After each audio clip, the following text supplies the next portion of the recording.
शिंदे गुट को एक, अजीत पवार को कुछ नहीं, महाराष्ट्र में क्या होगा। नरेंद्र मोदी ने रविवार को तीसरी बार प्रधानमंत्री पद की शपथ ली। मोदी सरकार 3.0 में महाराष्ट्र के कई सांसदों ने भी मंत्री पद की शपथ ली। इन सांसदों में नितिन गडकरी, रामदास अठावले, मुरलीधर मोहोल, पीयूष गोयल, रक्षा खड़से और शिवसेना शिंदे गुट के सांसद प्रताप राव जाधव का नाम शामिल है।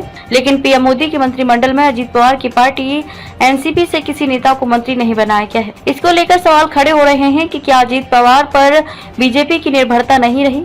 अजीत पवार की पार्टी एनसीपी ने महाराष्ट्र में बीजेपी के साथ मिलकर चुनाव लड़ा था, लेकिन दोनों को कोई फायदा नहीं हुआ। अजीत पवार का गुट सिर्फ एक ही सीट जीत पाया। अब मोदी कैबिनेट में अजीत पवार गुट को जगह नहीं मिलने से बड़ी सियासी उठापटक मस्ती दिखाई दे रही है। अजीत पवार गुट की कैबिनेट मंत्रालय की मांग, वहीं दूसरी तरफ इसके पीछे एक वजह ये भी बताई जा रही है कि मंत्री पद के लिए अजीत पवार की पार्टी एनसीपी के नेता प्रफुल्ल पटेल और सुनील तटकरे आपस में भिड़ गए, जिसको लेकर बीजेपी की तरफ से कहा गया कि वे पहले अपनी पार्टी की नाराजगी दूर करें। कहा जा रहा है कि बीजेपी की तरफ से अजीत पवार की पार्टी को राज्य मंत्री स्वतंत्र प्रभार पद का ऑफर किया गया था, लेकिन अजीत पवार कैबिनेट मंत्रालय की मांग पर अड़े थे। उसको लेकर अजीत पवार का बयान भी सामने आया है कि प्रफुल्ल पटेल पहले कैबिनेट में मंत्री रह चुके हैं, उन्हें स्वतंत्र प्रभार राज्य मंत्री का पद लेना ठीक नहीं लगा, इसलिए हमारी तरफ से बीजेपी को कहा गया है कि हम कुछ दिन और इंतजार करने के लिए तैयार हैं। इसके बाद हमें कैबिनेट मंत्रालय दिया जाए। छगन भुजबल को मंत्री बनाने की मांग। मंत्री पद के लिए सुनील तटकरे और प्रफुल्ल पटेल की जगह बंद छगन भुजबल को मौका देने की मांग की जा रही है। सुनील तटकरे और प्रफुल्ल पटेल के बीच विवाद को सुलझाने के लिए दिल्ली स्थित आवास पर